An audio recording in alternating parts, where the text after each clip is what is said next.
그 당시 최고 권력자였던 바벨론의 느부갓네살 왕이 꿈을 꿉니다. 그런데 그 꿈으로 인해 가지고 얼마나 그 번민하고 답답하고 잠을 이루지 못하고 그런 그 뒤척이는 느부갓네살 왕의 모습을 보는데요.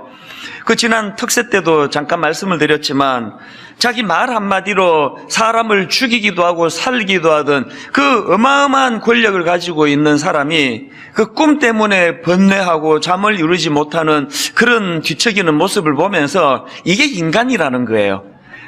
엄청 대단한 것처럼 그렇게 자기를 과시하지만 이렇게 약하디 약한 게 인간 아니겠습니까? 어쨌든 그 최고 권력자 느부갓네살 왕이 그 꿈 때문에 번뇌하고 그리고 또 그 꿈을 풀이를 못한다는 이유로 바벨론의 수많은 점성가들과 마술사들이 죽임을 당하는 그런 사건이 벌어지는데요. 오늘 본문은 그런 상황에서 이제 다니엘이 이제 하나님의 은혜로 이제 그 느부갓네살의 꿈의 내용과 그 꿈을 잘 이제 풀이하는 그런 내용을 다루고 있습니다. 다니엘의 설명을 들어보니까 느부갓네살 왕이 꾼 꿈에 거대한 신상이 등장을 하는데요.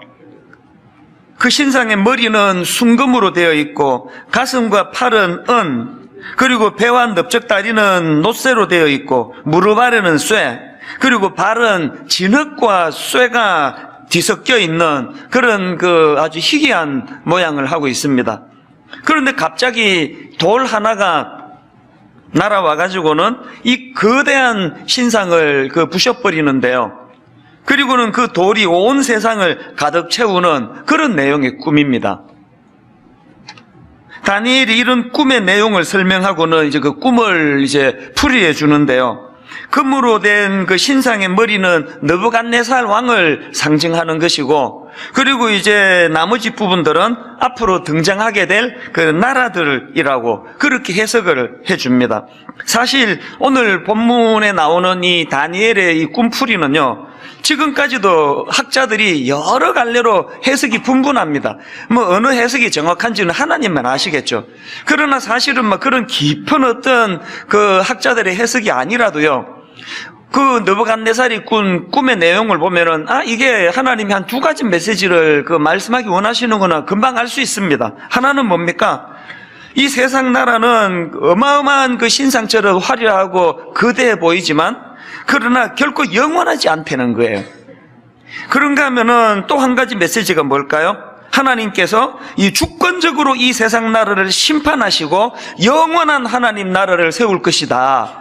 그런 메시지가 담겨져 있는 게 그 느부갓네살의 그 꿈의 내용이거든요. 근데 저는 지난 여름서부터 이 다니엘서를 쭉 묵상을 하면서 특히나 오늘 그 본문에 나오는 이 거대한 신상으로 상징되는 그 세상 나라를 이 본문에서 제가 묵상을 하면서 오늘 본문에서 그 거대한 신상으로 상징되는 이 세상 나라와 관련한 두 가지를 제가 발견을 했는데요. 첫 번째가 뭐냐? 여러분, 이 본문에 나오는 거대한 신상으로 표현되는 이 세상 나라는 아주 겉은 화려하고 대단한 것 같지만 이게 사실은 기초가 부실한 나라예요. 31절에 얼마나 대단합니까? 세 번역으로 임금님은 어떤 거대한 신상을 보셨습니다. 그 신상이 임금님 앞에 서 있는데 그것은 크고 그 빛이 아주 찬란하며 그 모습이 무시무시하였습니다. 아마 보기만 해도 위압적이에요. 그런데 여러분, 이렇게 겉으로 보기에 대단한 것 같지만 이게 얼마나 부실하냐? 자, 32절, 33절을 보십시오. 그 우상의 머리는 순금이요, 가슴과 두 팔은 은이요, 배와 넓적다리는 놋이요, 그 종아리는 쇠요, 그 발은 얼마는 쇠요, 얼마는 진흙이었나이다. 이 보니까 점점 갈수록 부실해지는 것도 특징이고요. 무엇보다도 이 어마어마한 그 신상을 이게 떠받치려고 하면은 그 발이 얼마나 그게 그 기초가 튼튼해야 되겠습니까? 그런데 보니까 그 발이 쇠하고 진흙을 섞어서 만든 거예요. 딱 봐도 이게 부실한 게 느껴지지 않습니까? 저는 오늘 본문에 나오는 이 거대한 그 신상이 이 세상 나라를 의미한다는 그 내용을 묵상을 하다가 그 삼풍백화점이 불쑥 떠올려졌는데요. 삼풍백화점 기억나십니까? 1995년도에 그 백화점이 붕괴가 돼가지고 1000명 이상의 사망하고 실종하고 하는 정말 이 충격적인 그런 사건이 일어난 게 삼풍백화점인데요. 그 사건이 1995년도에 일어났고요. 그 사건이 2년 전에 무슨 일이 있었나? 93년도에 제가 장가를 갔습니다. 그 삼풍백화점과 저 사이에 얽힌 참 가슴 아픈 그 사건이 하나 있는데요. 그때 이제 93년 이제 12월 1일 날 결혼을 했는데, 이제 저희 집사람을 만나가지고 결혼하기로 약속하고 또 약혼식을 이제 잘 거행을 하고, 그러고 나니까 이제 저도 남자인데 이 나를 선택해준 이 고마운 이 여성에게 뭐라도 내가 해주고 싶어서 큰 결심을 하고 이제 삼풍백화점에서 만나자고 그런 거예요. 전화해서 내가 선물을 좀 사고 싶다 그러면서, 그때 제가 교육전도사로 받았던 그 월급이 39만 원이었는데요. 놀랍게도 그 한 달 월급의 절반 이상을 뚝 떼가지고 20만 원을 내가 현금으로 찾아가지고 내가 옷을 하나 사주겠다고 삼풍백화점에서 만나자 그러면서 막 굉장히 또 남자들은 그런 게 있어요. 막 그럴 때 막 아주 좀 그 과시하면서 그렇게 백화점에 들어갔습니다. 아, 마음에 드는 거 마음껏 골라라고 내가 넉넉히 준비를 해왔다고. 그리고 백화점에 딱 가가지고 여성 코너에 가가지고 옷을 딱 보는데 믿어지지 않는 일이 벌어졌어요. 이게 보니까 내가 준비해간 돈에 공이 하나 더 붙어 있는 거예요. 막 눈을 막 비비면서 봤어요. 이게 어떻게 된 일인가. 사실 그때 그 당시로 저는 지방에서 그 행사할 때 구입했던 5만 원짜리 양복을 입고 있었기 때문에 이 5만 원짜리 양복에 무려 4배나 되는 거금을 이 사랑하는 여자를 위해서 투자하겠다는 자부심으로 그날 만났는데요. 이게 공 하나가 더 붙어 있으니까 이게 얼마나 당황이 돼요. 그러나 침착하자 그러면서 내가 이제 이게 별로 안 어울린다 이게. 그러면서 이제 딴 데로 가보자 그래서 사실 그 백화점을 다 돌았습니다. 싹 다 돌고 결론 아무것도 못 사고요. 근처에서 밥 먹고 헤어졌던 기억이 나요. 내가 그때 생각하면 지금 생각해도 창피해요. 그 얼마나 창피한지. 그 제가 정말 이게 물정을 모르는 참 촌놈 중에 촌놈이에요. 그래서 제가 그때 그 세상에 그 삼풍백화점이 그렇게 고급 그 브랜드를 다룬다는 것도 전혀 몰랐고요. 그것도 그 여성들 옷이 그렇게 비싸다는 것도 몰랐습니다. 그래서 그게 93년에 있은 일인데 그날 이후로 오늘까지 옷 사주겠다는 소리를 절대로 안 하는 게 저예요.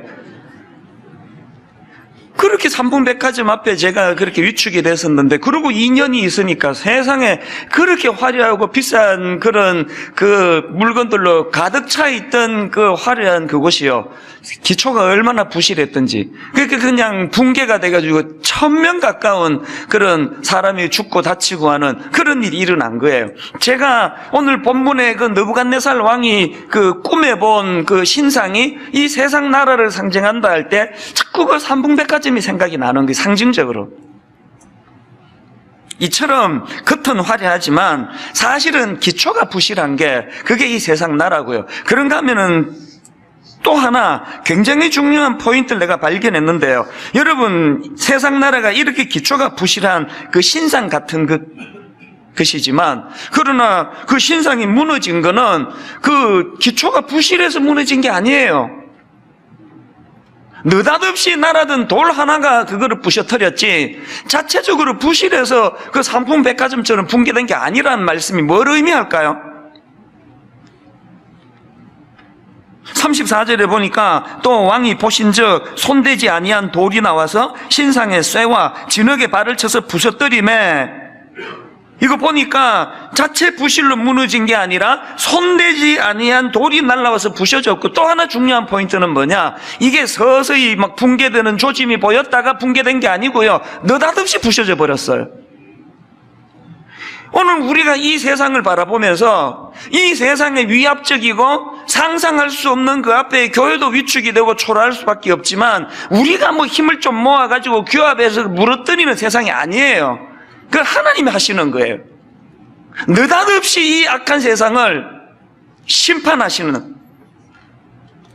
그래서 그 하나님의 주권, 그 손대지 아니한 돌 대신은 예수 그리스도. 그 어마어마한 그 금의 머리로부터 시작되는 그 규모를 가진 그 신상에 비해선 이 날아든 돌은 초라하기 짝이 없는, 무슨 돌을 막 그렇게 막 치장을 했겠냐고요. 우리의 소망이 여기 있다는 사실을 본문에서 가르쳐 주는 거거든요. 그래서 저는 오늘 이런 면에서 이제 그 하나님의 주권, 또 그 하나님이 다스리실 하나님의 나라, 영원하신 그 나라, 이런 내용들이 이 본문 속에 담겨 있다는 것을 보면서 저는 오늘 그 본문에서 이 본문을 통해 우리가 깨달아야 되는 것, 우리가 해야 할 일이 있다는 거, 이걸 깨닫는다면 우리가 해야 할 일이 몇 가지가 있는데요. 첫 번째로 두 나라를 동시에 바라보는 훈련이 필요합니다. 이게 무슨 말이냐? 지금 다니엘이 그 느부갓네살 왕의 꿈을 풀이하는 과정에서 보다라는 단어를 2번 사용을 해요. 보다. 이게 참 의미가 있는 메시지입니다. 다니엘이 보다라는 단어를 2번 사용했는데 첫 번째 나오는 게 2장 31절이에요. 왕이 한 큰 신상을 보셨나이다. 이게 보다 동사예요. 그 신상이 왕의 앞에 섰는데 크고 광채가 매우 찬란하며 그 모양이 심히 두려우니, 그러니까 다니엘이 사용한 첫 번째 보다라는 이 동사는 거대한 신상, 우리를 위축시키고 우리를 초라하게 만드는, 우리를 말로 다 할 수 없이 그런 형편없는 존재로 전락시키는 것처럼 보여지게 만드는 의미에서의 보다고요. 다니엘이 그것만 본 거 아니에요. 두 번째로 보다라는 단어가 어디에 사용이 되느냐? 다니엘 2장 34절 35절입니다. 또 왕이 보신즉 손대지 아니한 돌이 나와서 신상의 쇠와 진흙의 발을 쳐서 부셔뜨리매 그 쇠와 진흙과 놋과 은과 금이 다 부서져 여름 타작마당에 개같이 되어 바람에 불려 간 곳이 없었고, 그 다음 보세요. 우상을 친 돌은 태산을 이루어 온 세계에 가득하였나이다. 다니엘이 이걸 해석하면서 44절에서 이 여러 왕들의 시대에 하늘의 하나님이 한 나라를 세우시리니, 다니엘이 지금 2번에 걸쳐서 보다 또 보셨나이다, 보신즉, 이 2번을 균형 있게 표현한 게 왜 중요한가 하면은요, 혹시 오늘 그 예수 믿는다는 저와 여러분이 그 신상만 보고 있는 거 아닙니까? 뭐 교회는 다닌다 그러고 뭐 직분도 있고 뭐 목사라 그러고 이러지만 사실은 다니엘이 본 두 균형 중에 하나만 보는 거 아닙니까? 신상만. 그래서 계속 위축이 되고 초라하고 뭐 도저히 이 거대한 신상은 넘어질 것 같지가 않고. 여러분은 어떠세요? 왜 이렇게 맨날 불안하고 맨날 두렵고 맨날 그렇게 숨이 막히고. 이런 의미에서 여러분 고린도전서 2장에 나오는 이 바울의 담대한 고백을 한번 들어보십시오. 2장 2절. 내가 너희 중에서 예수 그리스도와 그가 십자가에 못 박히신 것 외에는 아무것도 알지 아니하기로 작정하였으며. 이거 완전 배째라 아닙니까? 누가 뭐라 그러는지 간에 나는 예수 그리스도와 그가 십자가에 못 박히신 것 외에는 아무것도 알지 아니하기로 작정하였다. 지난주 중에 그 추석을 연휴 기간 동안에 로이드 존스 목사님이 바로 이 본문을 가지고 쓴 책을 제가 읽으면서 반성을 많이 했어요. 어떻게 보면은 40대 초반에 어리버리하고 뭐 옷 한 벌 얼마 아닌지도 모르는, 물정 모르는 그때는 오히려 이런 말씀을 담대하게 선포했던 것 같거든요. 내 눈 주의 영광을 보내, 네 찬양 무지 많이 불렀는데 지금 뭐가 문제예요? 우리 교회가 너무 커져버리고 너무 화려해져 버리고 우리 교회 자체가 이게 뭐 금신상에게 조금도 뒤지지 않는 다 갖춘 교회가 된 거 아니겠습니까? 그러다가 보니까 바울이 내가 너희 중에서 예수 그리스도와 그가 십자가에 못 박히신 것 외에는 아무것도 알지 아니하기로 작정하였음이라라는 이 선포가 저에게서 굉장히 약해지고 있다는 것을 지난 주일날 이 책을 읽으면서 시인하지 않을 수가 없는 거예요. 그러면 그 바울은 무슨 담력으로 이런 놀라운 그 선포를 할 수 있었나? 대답 간단해요. 그는 자기를 괴롭히는 그 악한 그 신상과 같은 거대한 신상과 같은 그것만 본 게 아니라 느닷없이 나라와 그 악한 세계를 부수는 예수 그리스도를 보았거든요. 마가복음 12장 10절 너희가 성경의 건축자들이 버린 돌이 모퉁이의 머릿돌이 되었나니 바울은 이 사실을 정확하게 알고 있었거든요. 여러분 우리가 이 두 세계를 같이 봐야 돼요. 너무나 위압적이고 너무나 거짓이 난무하고 그저 부익부 빈익빈으로 치닫게 만드는 그래서 소외감이 양산되는 이 현실도 우리가 목도해야 되지만 그것만 보시는 게 아니에요. 여전히 느닷없이 날아든 돌 예수 그리스도 그분이 세우실 영원한 나라 이 두 나라를 같이 보는 거예요. 여러분 잘 아시는 그 뇌성마비 시인 송명희 자매가 본 게 이 두 나라의 균형 아닙니까? 그가 이렇게 노래하지 않습니까? 사람들 그 이름 건축자의 버린 돌처럼 버렸지만 내 마음에 새겨진 이름 아름다운 보석 내게 있는 귀한 비밀이라 내 마음에 숨겨진 기쁨 예수 그 이름 나는 말할 수 없네. 뭘 말할 수 없습니까? 그 이름의 비밀을 그 이름의 사랑을. 자, 정말 여러분께 묻고 싶어요. 여러분 정말 살맛나지 않는 불합리한 그저 기회주의자들이 득실득실거리고 악한 것들이 그냥 이 수단 방법을 가리지 않고 권력을 돈을 쫓는 그 사람들이 득세하는 이 살맛나지 않는 세상에서 도대체 여러분에게 숨겨진 기쁨은 무엇이냐고요. 그럼에도 불구하고 여러분이 살맛나게 만든다고 하는 어떤 요인이 뭐예요? 뭐가 여러분 마음에 숨겨진 기쁨입니까? 두 세계를 같이 볼 때 그 두 세계 중에 하나님이 다스리는 그 영원한 그 나라를 보는 영안이 열려 있을 때 우리도 송명희 자매처럼 몸은 뇌성마비로 힘들지만 이런 기쁨을 노래할 수 있는 거 아니겠습니까? 그런가 하면은 두 번째로 오늘 본문을 통해 우리가 꼭 기억해야 될 게 하나 더 있는데요. 현실만 보고 비관하기보다는 하나님 나라에 대한 기대감을 가져야 된다는 거예요. 2장 44절에 이 여러 왕들의 시대에 하늘에 하나님이 한 나라를 세우시리니 저는요 뭐 어릴 때 막 이제 워낙 가난할 때니까 그렇죠. 막 천국에 막 진주문이 있고 막 보석이 뭐 어쩌고 저쩌고 뭐가 깔려 있고 막 그런 걸 굉장히 그 강조하는 설교를 많이 들었는데요. 지금 생각하면은 그 모든 것들은 그건 별책 부록인데 그 강조할 걸 해야지. 하나님 나라가 뭐 막 보석으로 돼 있고 나 보석 별로 안 좋아하거든요. 나는. 우리가 꿈꿔야 되고 우리가 사모해야 되고 우리가 기대해야 되는 하나님 나라는 그렇게 이 세상에서 누리지 못하는 막 휘황찬란한 막 금신상보다 더 엄청난 게 있어서가 아니고요. 뭐 이유는 딱 하나예요. 왜 우리가 하나님 나라를 그렇게 기대해야 되느냐? 2장 44절 다시 들어보세요. 이 여러 왕들의 시대에 누가 세웁니까? 하늘에 하나님이 한 나라를 세우시나니. 저는요 오늘 본문에 나오는 그 신상이요. 막 겉은 화려하지만 그 발을 보니까 섞일 수 없는 쇠와 진흙으로 부실하게 짝이 없는 그 구조를 가진 그 신상을 보면서 이게 세상 나라라고 상정을 하면 이 세상 나라는 막 겉은 엄청 화려하지만 사실은 부실하게 짝이 없다고 말할 수밖에 없는 이유를요. 저는 다니엘서 2장에서 그 당시 권력자 느부갓네살 왕을 보면서 이 땅의 나라는 부실할 수밖에 없구나. 그걸 내가 발견을 하는 거예요. 앞에서 말씀드렸죠? 꿈을 꿨는데 내용이 생각이 안 나요. 그게 자기를 번뇌하게 만들어요. 그랬더니 이 포악한 왕이 하는 짓을 한번 보세요. 꿈 내용도 가르쳐주지 않고 꿈을 해석하라는 거예요. 그러면서 여러분 2장 5절 왕이 갈대아인들에게 대답하여 이르되 내가 명령을 내렸나니 너희가 만일 꿈과 그 해석을 내게 알게 하지 아니하면 너희 몸을 쪼갤 것이며 너희의 집을 거름더미로 만들 것이라고. 이게 단순한 음포가 아닌 게 12절에 보니까 실제로요 왕이 이로 말미암아 진노하고 통분하여 바벨론의 모든 지혜자들을 다 죽이라 명령하니라.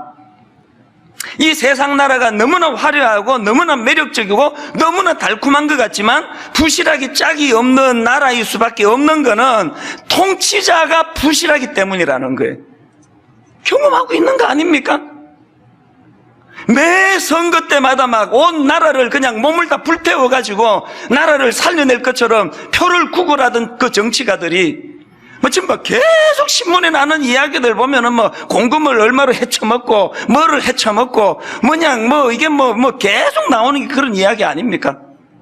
교회도 마찬가지 아닙니까? 지상교회에 여러분이 그 목사들한테, 특히 저 같은 담임 목사들에게 상처받는 게 뭐예요? 입만 살아가지고 그냥 하나님을 사랑하고 백성들, 성도들을 위한다고 떠들어대면서 맨날 그 주는 건 상처밖에 없는 거 아닙니까? 여러분, 우리가 이 다니엘서의 이 느부갓네살의 꿈을 우리가 살펴보면서 하나님 나라에 대한 기대감을 회복해야 되는 이유는 너무나 지도자들에게 상처를 많이 받았기 때문에, 분당 우리에게 개척하고 16, 7년 동안 이찬수 목사 때문에 상처받은 사람이 한둘이겠냐고요. 근데 맨날 여러분께 내가 충고하잖아. 가까이 오지 말라고. 여러분 다친다고. 인간 지도자는요, 별 수가 없습니다. 그런데 우리가 꿈꾸는 느닷없이 날아온 돌 심판자 되시는 예수 그리스도와 그분이 앞으로 장차 세우게 될 하나님 나라는 누가 다스리느냐고요? 다니엘 4장 3절을 보십시오. 참으로 크도다 그의 이적이여, 참으로 능하도다 그의 놀라운 일이여. 그 다음 보세요. 그의 나라는 영원한 나라여, 그의 통치는 대대에 이르리로다. 하나님이 다스리시는데요, 그 하나님이 어떤 분이시냐? 시편 99편 4절. 능력 있는 왕은 정의를 사랑하느니라. 주께서 공의를 견고하게 세우시고 주께서 야곱에게 정의와 공의를 행하시나이다. 그래서 가슴이 벅찬 거예요. 결단코 우리를 실망시키지 아니하시는, 공의로 우리를 다스리실 그분, 세상에서 이런 것 때문에 억울한 일 당하고 상처를 많이 받으면 많이 받을수록, 그래서 예수님께서 공생애를 시작하시면서 일성이 바로 회개하라 천국이 가까웠느니라. 하나님 나라예요. 하나님 나라. 제가 이 다니엘서를 공부하면서 내가 반성하고 회개하는 게 뭔지 아십니까? 누구보다 그 잘 알거든요. 우리 기독교는요, 은발에 오줌 누는 종교가 아니에요. 은발에 그냥 오줌 넣어가지고 일시적으로 위로하고 그렇게 하는 종교가 아니거든요. 우리 기독교는요, 하나님 나라를 꿈꾸게 하는 거예요. 눈으로는 신상이 보이지만 느닷없이 이 악한 세상을 부셔버리는 예수 그리스도, 돌 대신 예수 그리스도, 떠인 돌 대신 예수 그리스도를 바라보게 하는 게, 그게 신앙생활. 내가 이걸 잘 알지만 뭘 내가 반성하느냐? 이 담임 목사는요, 현실을 보잖아요. 끊임없이 보고가 들어오는 게 어느 권사님이 지금 암 4기랍니다. 그렇게 다정해 보였는데 그 부부가 이번 주 이혼한다고 그러네요. 그 집 아들이 뉴욕에 유학을 갔다가 이런 가슴 아픈 변을 당했습니다. 계속 들려지니까요. 제가 이제 이 하나님 나라를 선포해야 되겠다라고 준비하는데, 눈에 보이는 게 아픔이니까 계속 설교하면서 마음이 약한 거예요. 그래가지고, 권사님 오늘 설교 들으시고 힘내세요. 눈물 닦아주신 하나님을 바라보세요. 자꾸 그 설교가 이 땅에서의 위로가 많아지는 거예요. 그래서 내가 이를 악물고 내가 다음 주일에는 정말 하나님 나라를 선포해야 되겠다고 설교하는데, 보이면 그게 안 돼요. 또 저렇게 또 그냥 얼마나 힘들면 저런 우거지상을 하고 웃겨도 웃지도 않고 저렇게 하고 앉아있을까? 그러면 자꾸 이렇게 현실적으로 위로하게 되는 설교가 많아요. 그래서 저는 AI, 인공지능까지 로봇이 이제 그런 데 신경 안 쓰고 정답만 설교할 수 있는 그런 AI 로봇이 설교하는 그날이 오면은 이제 뭔 소리 하는지 저도 잘 모르겠는데요. 우리 모두가 다 약해서 그러지만 답은 알고 있어야 돼요. 은발에 오줌 누는 종교 아닙니다. 지금 내 아픔을 지금 위로받고 힘내게 하는 종교가 아니에요. 눈에는 위압적인 신상이 보이지만, 지금은 보이지 않지만 느닷없이 이 약한 세상 나라를 패하시고 주님 다스리는 영원한 나라를 꿈꾸며 소망하게 만드는, 그게 우리 신앙인 줄 믿으시기를 바랍니다. 그래서 저는 알렉산드르 푸시킨의 삶이 그대를 속일지라도, 오늘 설교 제목도 거기서 사실은 따온 거거든요. 이상하게 우리가 중고등학교 다닐 때는 이발소에 이게 그렇게 많았어요. 여자분들 미장원에는 있었는지 모르겠는데요. 꼭 이발소 가면은 삶이 그대를 속일지라도 슬퍼하거나 노여하지 말라. 이게 액자로 넣고 이발소에 많았습니다. 글쎄 머리 잘 자를 자신이 없어서 미리부터 그렇게 손님들 마음을 풀어주려고 그러는 건지.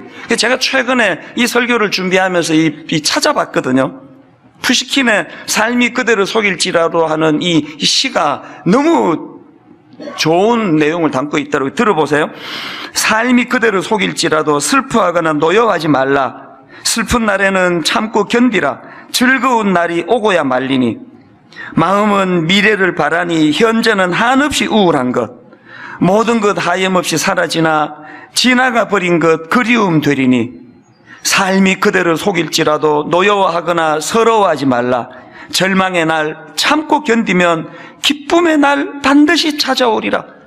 제가 최근 이거 읽으면서요, 이 푸시킨이 다니엘서 읽다가 영감을 얻어서 쓴 시 같아요. 삶이 그대로 속일지라도 노여워하거나 서러워하지 말라. 절망의 날 참고 견디면 기쁨의 날 반드시 찾아오리라. 오늘 본문을 이것만큼 잘 요약해 놓은 게 없습니다. 두 나라를 볼 수 있는 영안이 열려지시기를 바랍니다. 그리고 우리가 꿈꾸는 건 이 땅에 은발에 오줌 누는 게 아니에요. 일시적으로 이 아픔을 잠깐 멈추게 하고 그게 아니에요. 하나님 다스리는 그 나라를 사모하고 꿈꾸는 이게 신앙이라는 것. 마지막 세 번째로요, 기억해야 될 게 하나 더 있습니다. 다니엘처럼 이 땅에서 맡겨진 역할을 잘 감당하는 거, 그게 우리가 할 일이에요. 여러분, 다니엘이 하나님의 뜻을 발견하고 느부갓네살의 꿈을 보다 하나는 그 세상의 그 위압적인 그 신상을 보는데 이 단어를 사용하고, 또 하나는 느닷없이 이 세상 나라를 심판하시는 그 떠인돌 되시는 그 예수 그리스도를 우리는 이제 알고 있잖아요. 그거를 상징하는데 이 보다의 균형을 다니엘이 갖고 있다가 보니까 그것이 다니엘로 하여금 담대함을 주는 거예요. 그 포악한 느부갓네살 앞에 나가가지고 위축되지 않고 말씀을 전하는 사명자의 모습을 그가 보여주는 거 아닙니까? 오늘 우리도 마찬가지예요. 저는 그 2주 전에 그 암살자라는 그 영화, 그 이정재라는 분이 맡았던 그 변절한, 그래서 해방이 이렇게 빨리 올 줄 몰랐지, 그 이야기를 드렸는데요. 사실은요, 그 암살이라는 영화에서 제 마음에 진짜 그 좌표가 되는 대사가 하나 있습니다. 그 배경은 제가 지금 기억이 안 나는데요. 이제 독립군, 전지현 씨라고 하는 어마어마한 그런 예쁜 여주인공이 이제 그 독립군 역할을 맡았는데요. 무언 일로 이제 좀 약간 이제 그 시시한 어떤 사람하고 이제 옥신각신하는 그런 내용인데요. 이런 대사가 있더라고요. 솔직히 조선군 사령관하고 강인국을 죽인다고 독립이 되나? 이제 여자 독립가 주인공인 이분에게 이제 이렇게 시비를 거는 거예요. 여기 나오는 조선군 사령관은 그 일본 그 고급 장교를 말하는 거겠고요. 강인국이라는 사람은 이제 친일파 같아요. 그러니까 민족의 피를 빨아먹는 친일파인데, 이제 이 두 사람을 이제 암살해야 된다고 하니까 한 내용 같아요. 다시 들어보세요. 솔직히 조선군 사령관하고 강인국을 죽인다고 독립이 되나?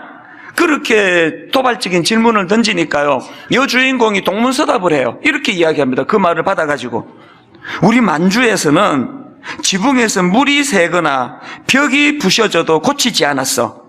왜? 곧 독립이 되면 고향으로 돌아갈 텐데 뭐하러 고치겠어? 이런 동문서답 같은 이야기를 하고 그 다음에 답을 이야기해 주는데, 그 다음 들어보세요. 이 둘을 죽인다고 독립이 되냐고? 모르지.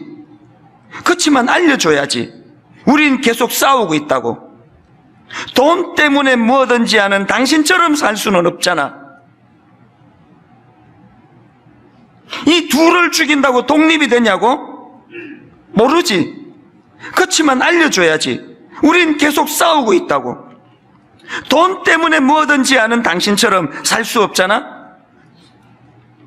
여러분들이 저 같은 목사에게 상처를 받는 건 딱 하나 아닙니까? 말은 그냥 이 둘을 다 보는 것처럼 말은 하나님 나라가 어쩌고저쩌고 그렇게 떠들어대면서 실제로 목회하는 걸 가만히 보면은 이 땅이 끝인 것처럼 막 무한대로 사람 끌어모으려고 혈안이 되어 있고 온통 관심이 이 땅에 있는 것처럼 보여지는 그것 때문에 상처를 받는데, 여러분 이 여독립군이 갖고 있는 그 가슴의 꿈이 뭐예요? 우리 만주에서는 지붕에서 물이 새거나 벽이 부셔져도 고치지 않았어. 왜? 곧 독립이 되면 고향으로 돌아갈 텐데 뭐하러 고치겠어? 저는 이 대사가 귀에서 계속 쟁쟁거리는 거예요. 우리에게 꿈이 있습니까?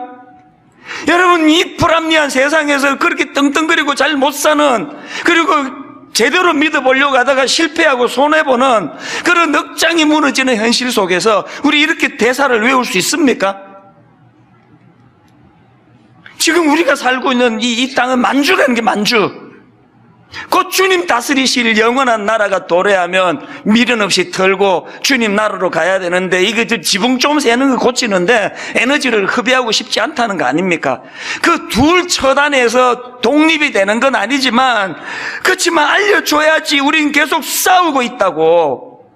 우리가 가져야 되는 메시지 아니겠습니까? 한 가지 말씀만 드리고 오늘 설교를 마무리하려고 하는데요.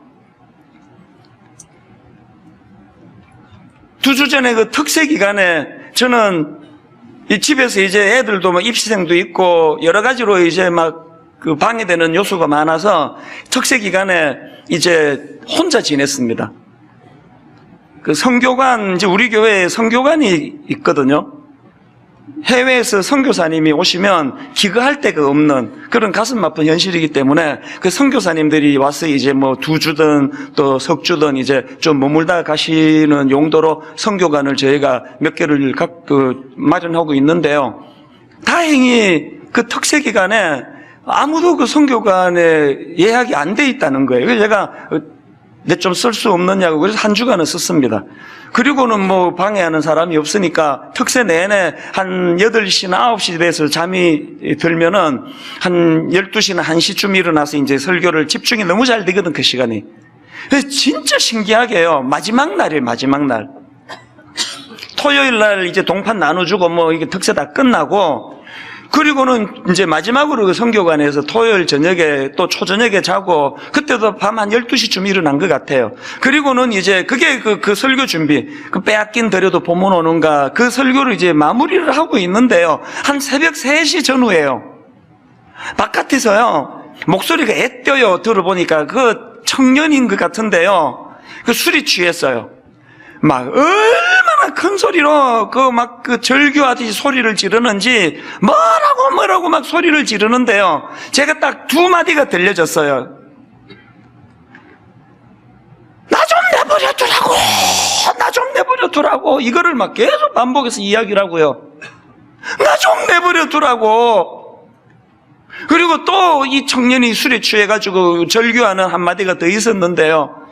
왜 맨날 나만 이러냐고, 왜 맨날 나만 이러냐고, 왜 나만 갖고 그러느냐고. 제가요, 설교 준비하다가 너무 마음이 아팠어요. 제가 누군지를 보려고요, 창문으로, 우리 교회에서 쓰고 있는 선교관이 오피스텔이니까, 이게 바깥이 보이는데, 이렇게 봐도요, 이게 새벽이라서 그 공명이 잘 돼서 멀리 있는데 들린 건지 어쩐지 안 보여요. 이렇게도 없고 저렇게도 없고, 그날 새벽에 진짜 제 마음이요, 달려가가지고 껴안아주고 싶은 거예요. 뭔 일인지 모르지만 힘내시라고. 여러분, 특세 마지막 날 하나님은 저에게 그 청년의 절규를 왜 들려주셨을까요? 제게 꼭 이렇게 말씀하시는 것 같아요. 네가 진짜 보고에 그 신상만 보는 외눈박이가 아니라면 오늘 이 세상에 눈앞에 보이는 신상만 보고, 특히 우리 젊은이들 취직도 안 되고 이런저런 좌절이 많고 상함이 많은 절망한, 그래서 밤 3시에 술 먹고 소리를 지르는 저런 청년들에게 네가 느닷없이 이 불합리한 세상 나라를 부셔버리는 예수 그리스도를 보여줘야 되는 거 아니냐. 그날 새벽에 굉장히 많은 생각을 했습니다. 결론을 이렇게 맺기를 원합니다. 여러분은 지금 보고의 균형이 있으세요? 예수 믿는다 하면서 신상만 보고 있는 거 아닙니까? 늘 위축되거나 거기에 쩔어가지고 적당히 그래 2명 죽여서 독립이 돼? 이따위 소리나 하면서 지금 세상에 지금 쩔어 살고 있는 거 아닙니까? 오늘 본문을 통해서 자각은 두 나라를 동시에 보는 거예요. 두 나라를 동시에 보고 더 이상 그런 비참한 절망도 없고 또 수많은 사람들에게 해야 될 역할, 두 사람 죽인다고 독립이 되는 건 아니지만 뭔가 애쓰고 있다는 걸 그들에게 보여줘야지. 오늘 설교 말씀을 기억하시면서 여러분 이 찬양을 한번 같이 불러보지 않으시겠습니까? 내 눈 주의 영광을 보내 우리 가운데 계신 주님. 눈에는 거대한 신상밖에 보이지 않아 위축이 되는 인생이지만 영안은 열고 느닷없이 날아온 돌 되시는 그 주님을 나도 바라보기 원합니다.